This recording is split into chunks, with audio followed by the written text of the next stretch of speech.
ناوچەیە گەمیشە قوربانی، جوگرافیایەک مێژوێکی درێژە ئەزمموی لەگەڵ ستەمدایە. دار و پەردووی ئەم دەڤەرە شادی قۆناغگەلێکی تاریکە لەسەر دەستی گروپ و هێز و نەتەوەی جیاواز. هەمووان چاویان لەسەر ئەم ڕوبەرەیە و بە هەمووانیش زوڵمی لێ دەکەن. لێرە دەیان ساڵە زوڵم و زۆرداری جێی خۆی خۆشەکا و هەر سەردەم و زەمانەیەک لە ژێرناو و ناونیشانگەلی جیاوازە خۆی بەیانەکە. سەرزەمینێک مەگەر تەنها دانیشتوانە ڕەسەنەکەی دڵسۆزی ڕاستەقینەی بن و شەڕی مانەوە و بەرگری بکەن. ڕۆژگارێک لە بەردەم ڕەشەبای تەعریب و قۆناغێک لە بەردەم ڕەشەبای تەکفیر و سەردەمێکیش لە بەردەم بێمنەتی و بێمروەتی هێزە هاوزمان و هاونەتەوەکەیدا.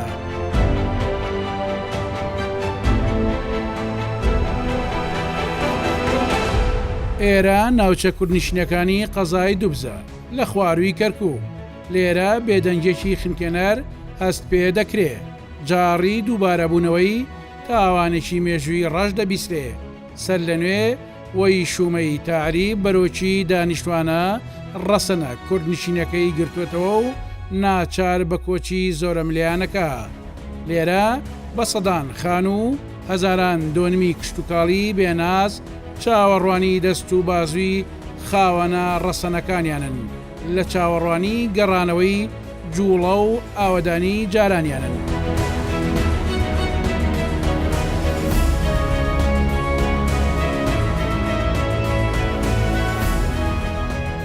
کەرکووک شارێک هەر دەبەخشێ و پێی نابەخشرێ. هەمووان چاویان لەسەر خێر و بەرەکەتی سامانە سروشتەکەی و پشتیان لە دانیشتوانە ڕەسەنەکەیەتی. لێرەوە بەنێو ئەم بۆری ئاسنینەدا کە بەسەر سنگی خاکەکەیدا تێپەر دەبێ ئاڵتونە ڕەشەکەی هەناردە دەکرێ. کەڵک و سوودی ئەم سامانە دەگاتە دوورترین ڕوبەری ئەم مەسارەیە، کەچی لێرە تەنها پاژماوە و دووکەڵی بیرنەوتەکان خەڵاتی شارەکەیە.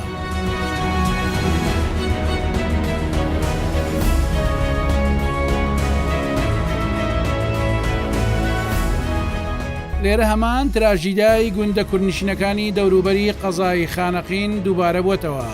لێرەش پرۆسەی تەعریب و ڕاگوێزانی زۆرەملەی کوردە ڕەسەنەکە دەستی پێکردووە. هەموو ئەو خانوانەی دەبینرێت مڵکی ڕاستەقینەی کوردنشینانی ناوچەکەیە. بەڵام لە دوای ئەنجامدانی ڕیفراندۆم و ناپاچی 16 ئۆکتۆبەرەوە کۆمەڵە خێزانی عەرەب باتونەتە ناوی و داگیریان کردووە. سەرەڕای بڕیاردانی بەرگری ومانەوە، بەڵام بێپشت و پەنایی و چاوپۆشی و ئاسانکاری ئیدارەی ناوچەکە بۆ پرۆسەی تەعریب وای کرد بەشێکی زۆری کوردانی ئەم ناوچێ هەڵبێن و زەوی و مڵکی خۆیان جێبهێڵن.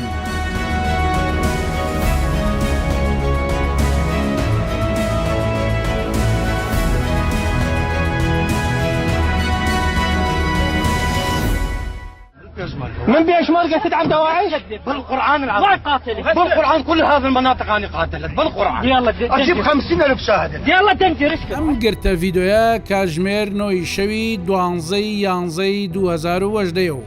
ژمارەیەک چەکدار بە ناوی داعشەوە هەڵدەکوتنە سەرگوندی تەختەق و لەوێ فەهمی ساڵح و سەرحان محەممەد دەستگیرەکەن. ئەوەی لە وێنەکەدا دەبینرێت فەهمی ساڵحە دوای چەند خولەکێک چەکدارەکان کە بە چەکداری داعش خۆیان دەناسێنن لە نێوان هەردوو گوندی تەختەق و کونەڕێوی گول لە بارانی دەکەن. ڕێک لەم شوێنەدا بووە کە 1500 مەتر لە گوندی کونەڕێویەوە دوور بووە.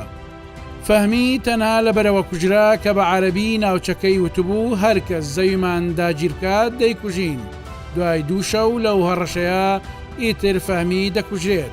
سەرحانیش دوای 16 ڕۆژ بە بڕی 8 دەفتەر دۆلار ئازاد دەکرێت. ئێمە هەوڵماندا سەرحان بدوێنین، بەڵام ئامادە نەبوو هیچ وتەیەک لەسەر ڕووداوەکە بڵێت.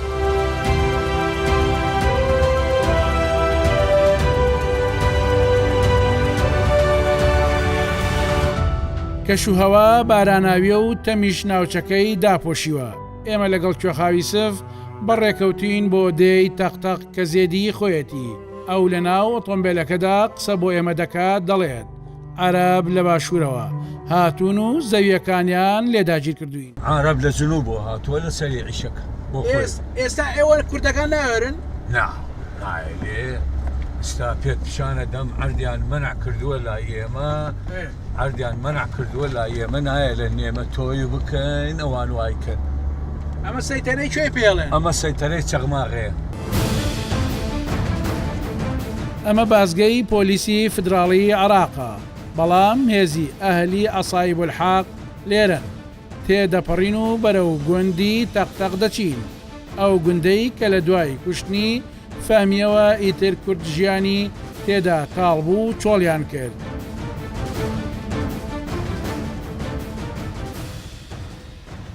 ئێمە لێرە فەلاحین و ئەم عەردەکانمانە و ئیتر لە تەماحی عەردەکان هاتن بە زۆر بەشەوە هاتنە سەرمان و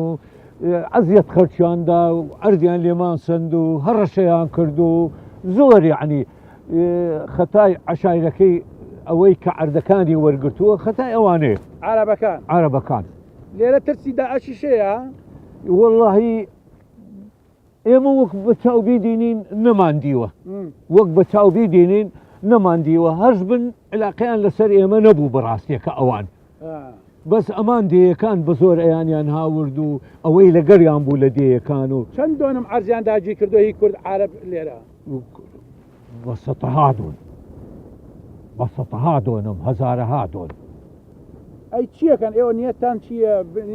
ئێمە وەڵڵە بەتەمای قاپی خوا و حکومەتی هەرێم ئەگەر لەگە حکومەتی ناوەندا پێک بێتەوە و ئێمە بتوانین بینەوە سەر جێومەکانی خۆمان و یارمەتیمان بدەن و ئەگەر بتوانن 25 شورتەیەک یان پێشمەرگەیەکمان بدەنێ لێرە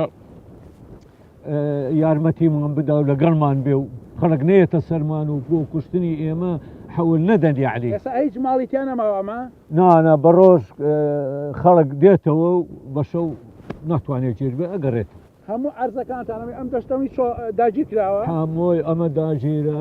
ئەوە داگیرە ئەوە داگیرە ئەوە داگیرە ئەوە داگیرە ئەلێرەوە 1500 دۆنم ئەلێرە لە مەشروع و لە ئاواییەوە 1500 دۆنم ئەوها داگیر کراوە ئێستا حالیات. بۆ واتان لێ هات؟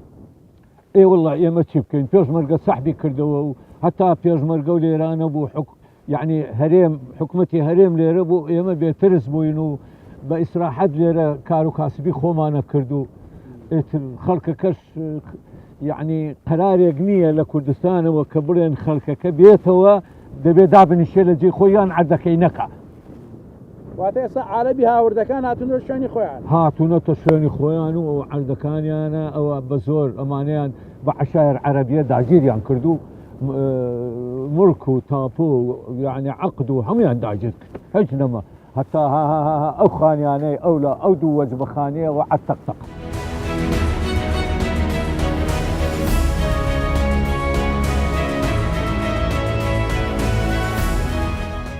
لە دەی تەقتەقین لە ناوچە هەر دبزین تەبەن ئەم ناوچەیە ناوچێکی زۆر چۆڵ و هۆڵ و مەترسیە بە تایبەتی ئەمڕۆ تەمە و بارانێکی زۆر باریوە ئەوەی کە لە ڕێگا بینیتان هەموو ئەو ڕێگایی کە هاتین مەترسی لەسەرە هیچ هێزێک هیچ پۆلیسێک ئەوەی کە هەیە عەرەبی یاوردە و داعشێ لەم سنوورە ئەم ماڵانە هەمووی چۆڵ بووە ئەم دەیە بە تەواتی چۆڵ بووە هەموو زەویەکانیان داگیر کراوە هەموو زەویەکانیان بە شێوەک لە شێوەکان ئێسا بەدەست عەرەبۆیە بۆیان گێڕاینەوە کە عەرەبێکی دەسەڵاتدار لەم سنوورە زەویە کوردەکانی داگیر کردەوە بە ئیجارە یا بە عەرەبەکانی کە تەنها لە سنووری قەزای دووبز دیەکانی قەرەدەرە سمایلاوە تەقتەق و شیرنا و مامە و عەلاغێر و مەلحا بە تەواوی چۆڵ کراون زۆربەی زەوی و زارەکانیان لێدا گیرکراوە و بەدەست عەرەبەکانەوەیە وەک باسیش دەکرێت لە زەمەنی سەددام خراپتر تەعریب دەستی پێکردوێتەوە ئەم ناوچەیە دەکەوێتە خوارووی دبز بە دووری 30 کیلۆمەتر لە کاتێکدا قەزای دووبز دەکەوێتە باشووری ڕۆژهەڵاتی شاری کەرکووک بە 44 کیلۆمەتر.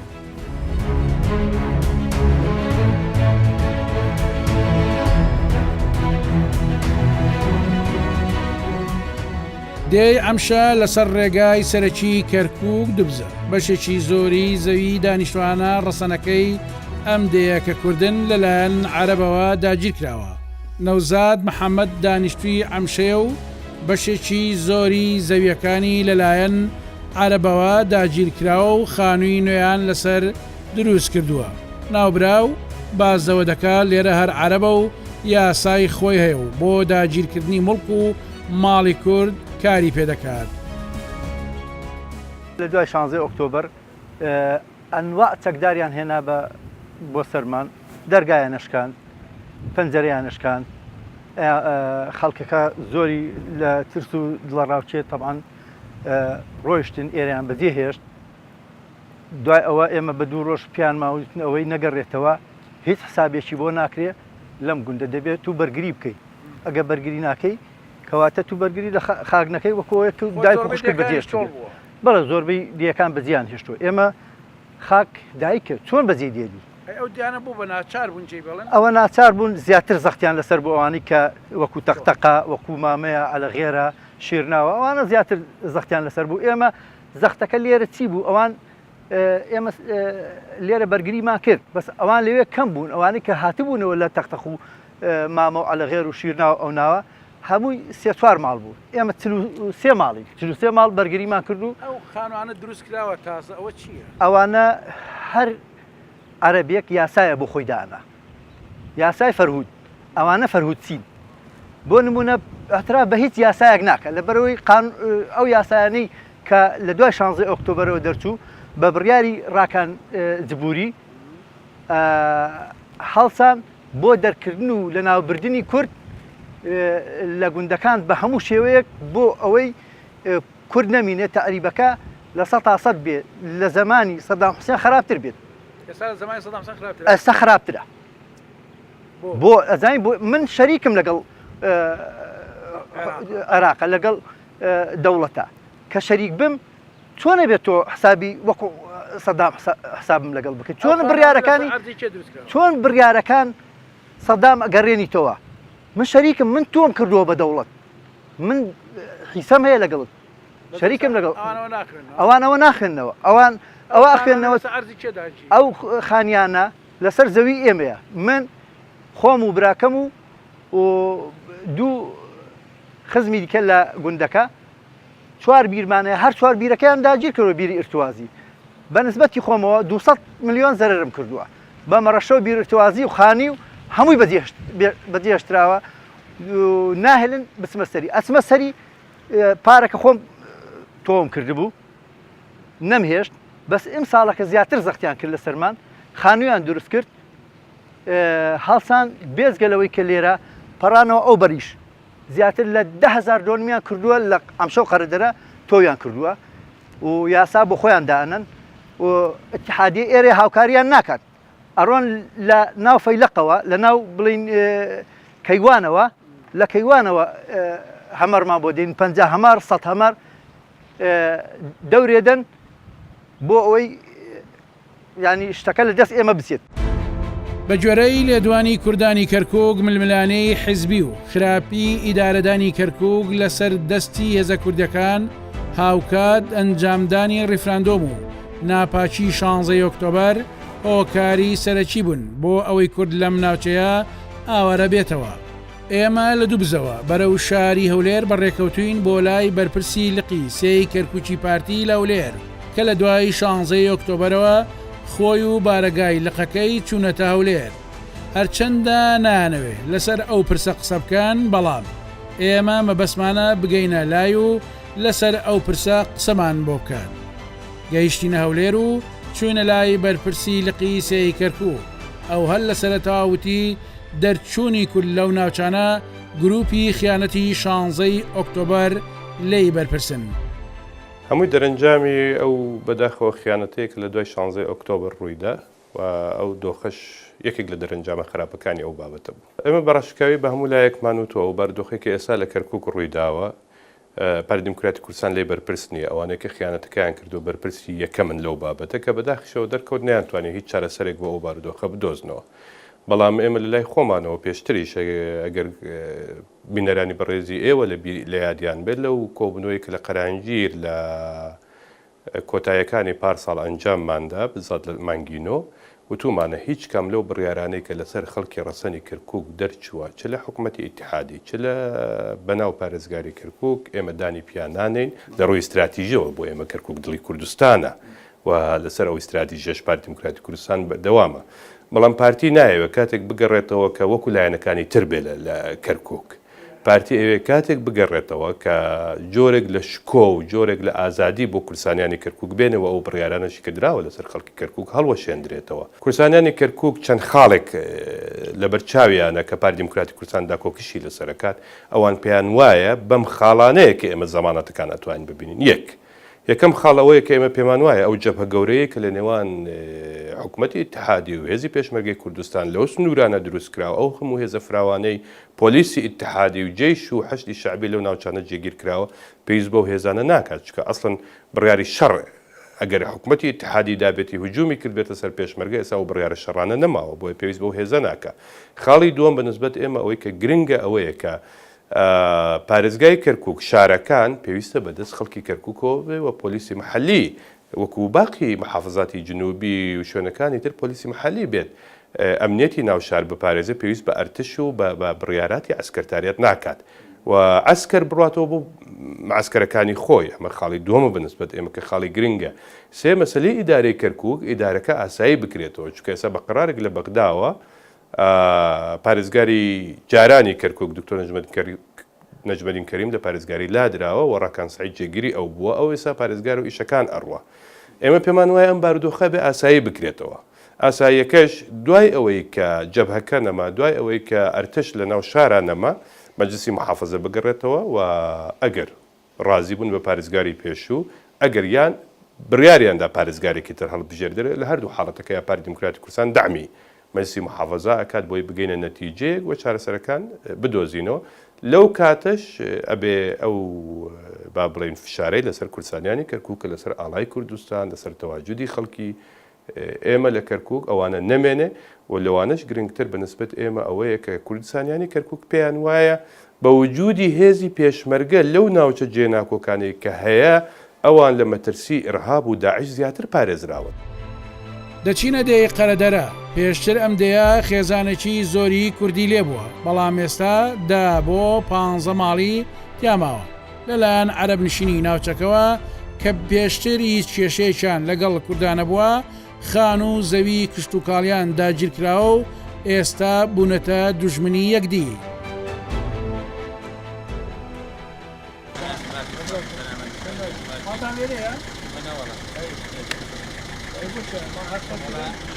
بۆ سەردانیات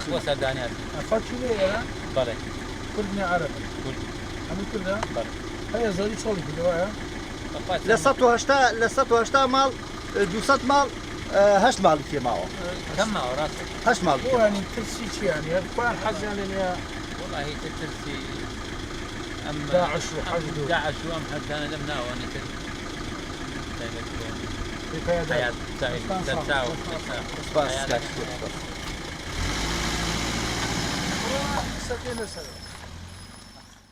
ئێمە لە دەی قەرەدەرێن کە سەر بە قەزای دووبزای ئەو دەی کە زیاتر لە 300 ماڵ کوردی تایە ئێستا دە بۆ 15 ماڵی تایە ئەمیش بەشێکە لە ئەو تعریبکردنەی کە بەردەوام لە ناوچەکانی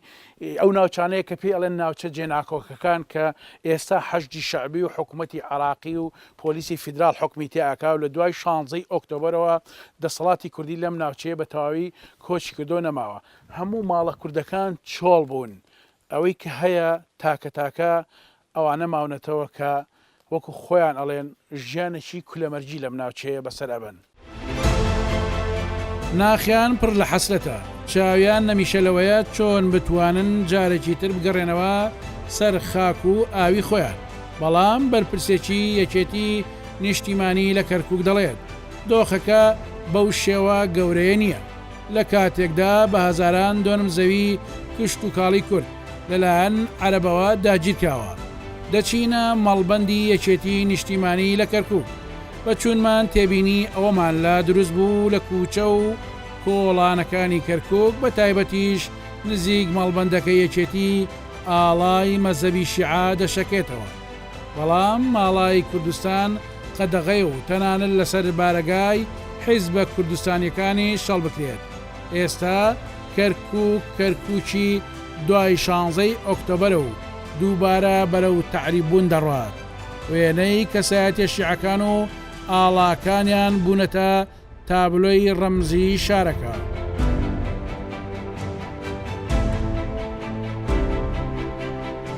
بەرپرسانی حیزبە کوردەکان گەشتبینن بەوەی کەم کێشانە کۆتایی دێت. ئێستا ئەوان ئومێدیان لەسەر ئەمریکا هەڵچینیەوە تا پێشمەرگە بگەڕێنێتەوە بۆ ناوچەکانی کەرکووک و دەوروبەری. بەڵام ئەمە کەی ڕوودەدات ئەوە پرسیارەکە دەبێت هەردوو حیزبی دەسەڵاتداری هەرێم و ئەمریکا وەڵامی بدەنەوە. ڕەوەندی مەلا مەحموود جێگری لێپرساوی مەڵبەندی یەکێتیە لە کەرکووک. ئەو بازدەوە دەکات پارتی خەڵکی جێشت و ئێمەش لەگەڵ خەڵک ماینەوە، وەک ئەویش دەڵێت پارتی هۆکاری ئەو هەموو کارەساتەیە کە بەسەر کوردستانیانی کەرکووک و ناوچەکەدا هاتووە. کەرکووک قودسی کوردستانە و کەرکووک دڵی کوردستانە. ئەم قودسیەت و دڵی کەرکووک ئێستا چی؟ من پێم وایە پێشتر کە کورد خەباتێک کرد شۆڕشێ کرد کە باسی کەرکووک کرا وەکو شتێکی مقدەس سەیرەکرا بڕاستی لە عەسری بەڕێز مام جەلالە کەرکووک هەمیشە سومبڵێک بووە لە ناو یەکێتی نیشتیمانی کوردستان، بۆیە بەڕێز مام جەلال وا ناوەزەندی کردووە کە کەرکووک قودسی کوردستانە و دیارە هەواڵانی پارتیش ئەڵێن کەرکووک دڵی کوردستانە، بەڵام ئەم دڵە نەتیجەکەیمان بینی کەچی بەسەر هات. من پێم وایە کوردستان بە مەراحلی زۆر ناخۆش و قورسا تێپەڕی ئاخر مەرحەلەش کە گەیشتەوەی حکوومەتێک بنکەفرەوان دروستکرا لە هەموو حیزب و لایەنە سیاسەکان لەسەر ساحەی کوردستان بەداخەوە کەڵەگایی پارتی ئەو حکوومەتەی داڕوخان ئەو پەرلەمانی هەڵوەشاندەوە، ئەوەی کە کاک مەسعود خۆی هاتە سەر تەلەڤیزۆن ئەیوێت گەورەترین مەرجع لە کوردستانە پەرلەمانی کوردستانە، بەڵام دوایی بۆ خۆی پەرلەمانەکەی ڕاگرت بۆ خۆی حکوومەتەکەی هەڵوەشاندەوە. ئەم قەیرانانە سەبر کوردستانی گرتەوە، قەیرانی بێموچەیی، هەڕەشەکردن لە بەغا، فرۆشتنی نەوتی سربەخۆ، هەڵوەشاندنەوەی پەرلەمان، هەڵوەشاندنەوەی حکوومەت، ئەمانە گشتی بوون بە کۆمەڵە قەیرانی قورس. وای لێ هات سەبر ئەم قەیرانانەیان تەحویلی کەرکووک کرد، نەتیجەکەی ئەوە بوو کە بە مل کەرکووچەکانە هات. هەموو ئەو قەیرانانیان لە هەرێم دروست کرد، ئەمجا هاتن ویستیان بە ڕووکەشێک بانگی هەموو ئەم عیب و ئارانی خۆیان بدەن ناوی ڕیفراندۆمیانێنە. ئێمە پێمانوتن کاتی ڕیفراندۆم نییە، ئێمە پێمانوتن ئێوە ژێرخانی ئابووریتان نییە، پێمانوتن ئێوە ناتوانن کورد بکەن بە دەوڵەت، چونکە ئێوە کۆمەڵی علاقاتی ژێربەژێری خراپتان لەگەڵ ئەم دەوڵەتانەی جیران دروست کردووە. ئەیزانی علاقاتێکی خراپی ئەو کات لەسەرەوە لەگەڵ ئێرانە دروست کردووە، ئەیزانی لەگەڵ گۆڕان وەزعی خراپە، لەگەڵ کۆمەڵ وەزعی خراپە، لەگەڵ یەکێتی وەزعی خراپە، ئەیزانی ئەم هەموو وەزع خراپە، لەگەڵ پەککە وەزعی خراپە، لەگەڵ کوردەکانی سووریا وەزعی خراپە، ئەم هەموو وەزع خراپە تۆ دی ئەڵێ دەوڵەتی کوردی دروست دەکەم. خۆ ئەمە هەموو خەسێکی خوێنەوار لەم واقع و لەم حقەتە تێ ئەگا، بەڵام بەداخەوە ئەم جاریش بەداخەوە زۆر جار مەسەلەن تەلەڤیزۆنێک مەسەلەن هەندێک کەناڵ ئەبن بە چاوش و زۆرناژەنێک واقعیشی ناڕاست و هەڵبەسترا و بە شکڵێکیکە ئەگۆڕن ئەوەی کە بینیمان لە 16 ئۆکتۆبەر. ئەوەی کە بەڕێزت قسەی لەسەرەکەی ئەگەڕێتەوە بۆ مادەی 140 مادەی 140 مادەیەکی دەستوریە بۆ هێورکردنەوەی ئەم ناوچانە بۆ جێڕانەوەی کورد بووە بۆ ناوچەکانی خۆی. بەشێکی زۆر لەم ناوچانە گەڕاونەتەوە ئەو شوێنەی کە جەنابیشت قسەی لەسەرەکەی ئەڵێ گوندە کوردەکان گوندەکانی خۆیانیان بەجێهێشتووە، ڕەنگ زۆر نسبی بێ، واقعەکەیە واقعێکی زەخت و زۆر هەبووە، واقعی گەڕانەوەی تعریف هەبووە، بەڵام توانیمانە بەگژیا بچین، توانیمانە ئەو ئەتیمادەی کە هەندێک خەڵکی تعریب ئەیانوێت لەسەر کوردەکان بیکەین ڕایگرین، بەگژا چوونەوەشمان کردووە و من بەڕاستی لێشت ناشارمەوە. ڕەنگ بێ ئەو گوندانی کە تۆ قسەی لەسەرەکەی ڕەنگ بێ معلوماتەکانت زۆر دقیق نەبێ، ئەتوانین مناقەشەیەوە بکەین کام گوند لەو گوندانە چۆڵ کراوە. کاگڕۆن تەنها لە قەزای دووبزا با ناوەکانت پێ بڵم ئەلەغێر شیرناو سمایلاوە تەقتەق کۆمەڵە یەک دوو دەی کێشێ لەسونە ئەمانە بە بەتەواوی چۆڵکراون ئەمەوە دووەم هەر لە نزیک لەسەر شەقامی سەرشی کەرکک دەبست لەوێ ئەرزوئاوی کوردەکان داگیر کراوە خانوویان لەسەر کردوون ینی ئەمە نیسبە نییە بەڵام ئەمە کارە سادە خۆشیانە کوردانی ئەوێڵێن ئەگەر کوردەم جارە فرای خۆی نەکەوێ هەر ئەبێ بڵێنم ناوچانە کوردی تیاوەنا بە تاواتی شۆڵک من بۆ ئاگداری دێمە خۆمان بە ئەسڵ خەڵکی مامەین بۆ ئەوەی مامە ئاوەدانی بەو شکڵەتیانە بوو و ئەلە غێر سێ ماڵی لێبوو سێ ماڵەکەش پێشمەرگە بوون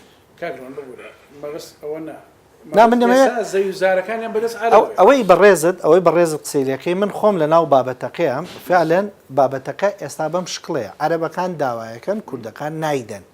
ئەمە لە منافەسەیە هەندێک لە عەرەبەکان چ بوون زەویان چێڵا بوو ئێمە شکاتمان لێکردون هەندێکیان گیراون بۆیە ئەم بابەتی زەویە ئێستا تەفاهومێکەیە لە بینی ئێمە و بەغایە لە جانیشێ لە بینی ئەنجومەنی وەزیرانە لە بینی سەرۆک کۆمارە لە بینی پەرلەمانە لە بینی کەرکووکە ئەندامانی ئەنجومەنی کەرکووک و ئەندامانی پەرلەمانی کورد لە شاری کەرکووک لەو لژنەیە بەشدارن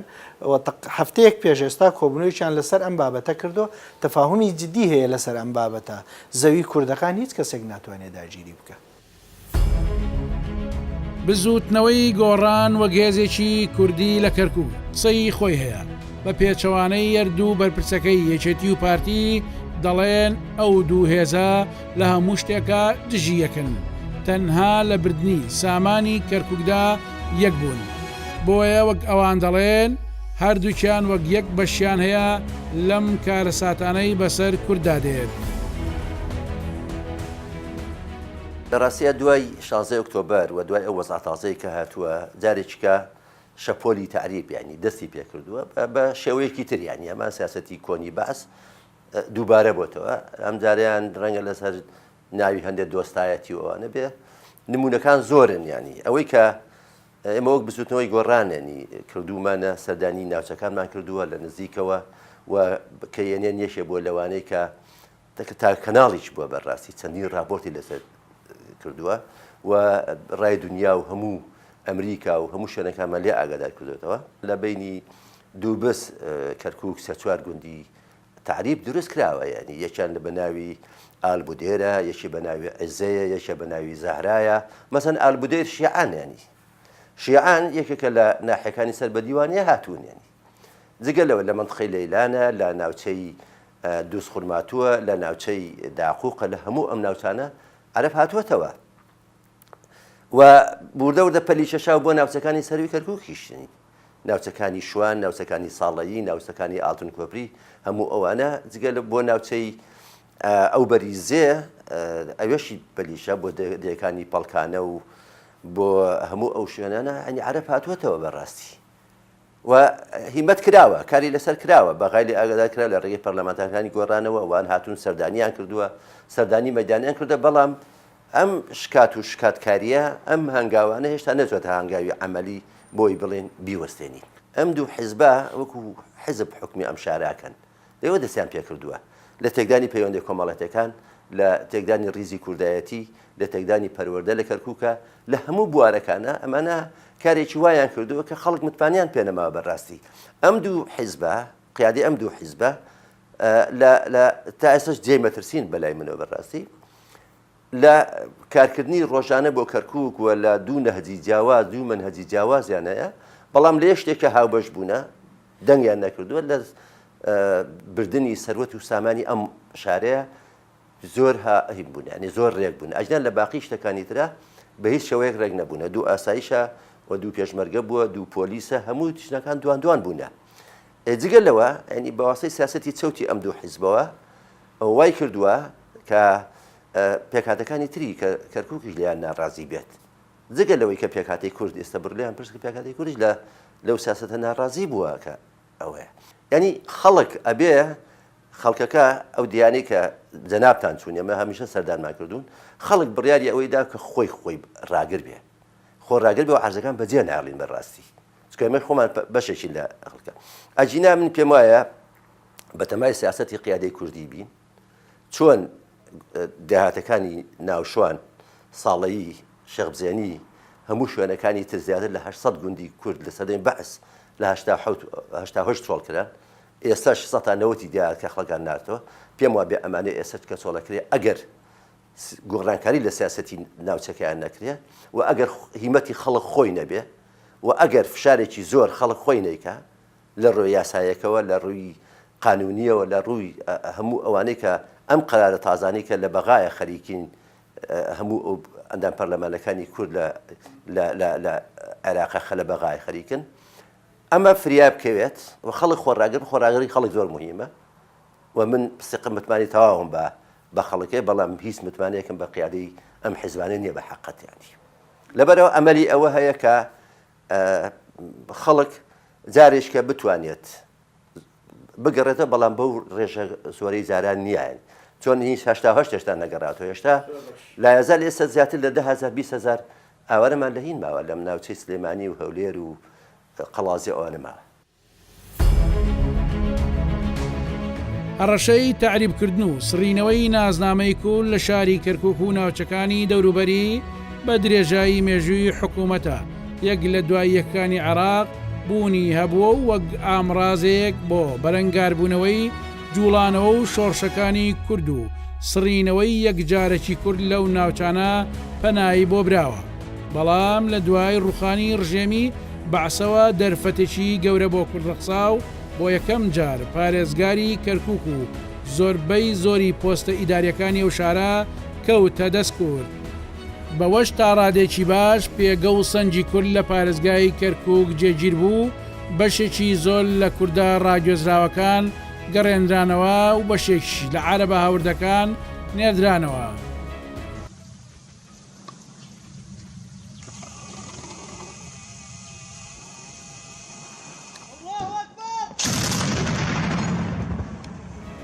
لە دوای یاتنی داعشیشەوە لە ساڵی 2014 بە تەواوەتی لە ڕووی ئەمنی و ئیداریەوە کەرکووک کەوتە دەست کورد بەڵام بەداخەوە بە درێژایی ئەو ساڵانە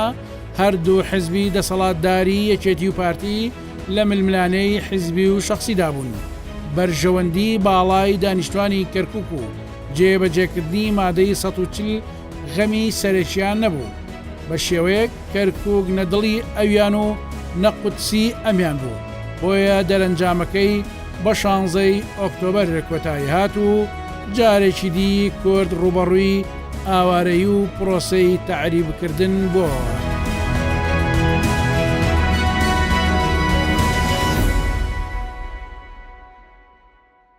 ئەوەندەی مەسئولیت ئەکەوێتە سەر پارتی دیموکراتی کوردستان هەرگیز پارتی خۆی لە مەسئولیتەکان نەشاردۆتەوە مەسلەی ڕفراندۆمیش ئەو کاتەژ و تومانە ئێستاژ ئەگیلێن ڕێفراندۆم وەکو جنابی سەرۆگوتی سەرۆک بارزانانی وتی احتمالە فشاریش بێتە سەرمانە احتمالە شتی تریژ ڕوو بدات بتەکید ئێمە چاوەڕێ ئەو بابەتانەمانە کرد بەڵام ئەوەی کە چاوەڕوان نەکراو بوو لە لای پارتی دیموکراتی کوردستان ئەو کشانەوەی یەکلایەنەی هێزێک کە تەرەفی ئەساسە لە معادلەکە ئەو کشانەوەی وای کردو کە ئەو حاڵەتانە ڕوو بدات بۆ نمونە کە بینەرانی بەڕێزی ئەوە باشتر ئاگادار بن کاتێک کە هێزی پێشمەرگە لە پردێ بەرگری کرد حکوومەتی عێراقی نەیتوانی بێتە پێشەوە کاتێک کە هێزی پێشمەرگە لە سحێلە بەرگری کرد حکوومەتی عێراقی نەیتوانی بچێتە پێشەوە باش ئەوەندەی کە حکوومەتی عێراقی مەبەستی بوو بێتە ناو کەرکووک ئەوەندە مەبەستی بووە کە تا برایم خەلیل بڕوا فیشخابور بگرێ و ئەو بۆڕێنەوەتانە بە کاملی بکەوێتە ژێردەسی بۆی بە یەکجاری ئەو بابەتانە بکەوێتەوە ژێردەسی وە کورد وەکو خۆیان بیریان لێ کردو چۆکیان بۆ دابدا ئێمە لە ڕێگای لیجانی پەرلەمانی و نوێنەرەکانی خۆمان لە حکوومەتی هەرێم کاری جدیمان کردووە بۆ ڕاگررتنی ئەو بابەتانە بەڵام لەوانەیە هەموو شتێک بە ئەلاممان نەوت بێت بەڵام کاری جدی کراوە لێرەوە جێ خۆیت ئەم سوپاسی برادرانی خۆمان بکەین لە پەرلەمان و نوێنەرانی ئێمەش لە حکوومەتی ئیتحادی کە کاری جدیەکەن بۆ ئەو بابەتانە و ئێستاش لیژنەکانی پارتی دیموکراتی کوردستان و لە کۆتا سەفەری سەرۆکی ئەنجومەنی وەزیرانی حکوومەتی هەرێمی کوردستانش کە جێگری سەرۆکی پارتیە ئەو بابەتانە گفتگۆی جدی ئێمە بووە بە تایبەتی ئاساییکردنەوەی بارودۆخی کەرکووک و هەڵوەشاندنەوەی ئەو قەرارانە بەڵام منیش ماڵم لە یەکێک لە گوندەکانی کەرکووکە چۆڵم کردووە زۆر ناڕاحەتم گوندی بیوانی بچووک ئێمە لە کەرکووک بەرپرسی یەکەم ئێمەین ئێستاکە لەبەر ئەوەی ئێمە لە ناو خەڵکان لە ناو جەماوەرەکە ماوینێتەوە بەڵام ئەوان توانیان کەرکووک وا لێ بکەن بەم حاڵی ئێستای بگەێنن کە ئێستا ئەوان ئەڵێن هەویەکمان لە جیرفانە و ئەبزام هەویەکەیان برد لە بەغا تەسلیمیان کرد ئەڵێن تاپۆیەکمان لە گیرفانە ئەمەیان لەلایەکی کە ئەوان زۆر مەرزی دیکەیان لەسەر ئێمە کردووە گەر بەبیرتان بێ پێش انتخابات نەورۆز بوو لە کەرکووک ئەوان لەسەر تەلەڤیزۆنەکانیان باسیەوەیانە کرد کورد ناتوانێت ئاڵای کوردستان هەڵکا و ناشتوانێت نەورۆز بکاتەوە کردمان ئەوان وتیان ناتوان بارەگاخانیان بکەنەوە لە کەرکووک چل بارەگامان لە کەرکووکا هەیە ئەوان گرێویان لەسەر انتخاباتە کرد یانوت ئەمان بە شقڵێک کورد ئەدۆڕێنن بۆ مێژوو ڕوڕەشە بن انتخاباتیشمان بردەوە بۆیە ئەگەر ئەوان لە کوردستان خۆیان بە حیزبێکی گەورە بزانن باشتر وا بوو ئەو گەورەی خۆیان لەوێ ئیسپات بکەن کوردایەتی بکەن واتە کاردانەوەکانی دوای ڕفراندۆم هۆکار بوو نەگەیشێتی شمێکسن من پێم وایە ڕیفراندۆم هۆکاری جددی بووە بۆ لە دەستدانی هەموو دەستکەوتەکانی کورد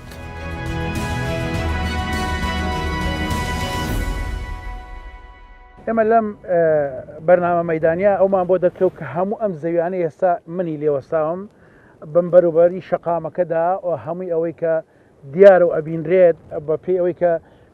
کەشوهەوا باراناوی و تەمێکی زۆری شەیە هەمووی بەدەست عارەبەیە ینی هەموو تاپۆی کووردە موڵچی کووردە بەڵام ئێستا لە دوای 16 ئۆکتۆبەر دووبارە عارەب هاتوونەتەوە هەمان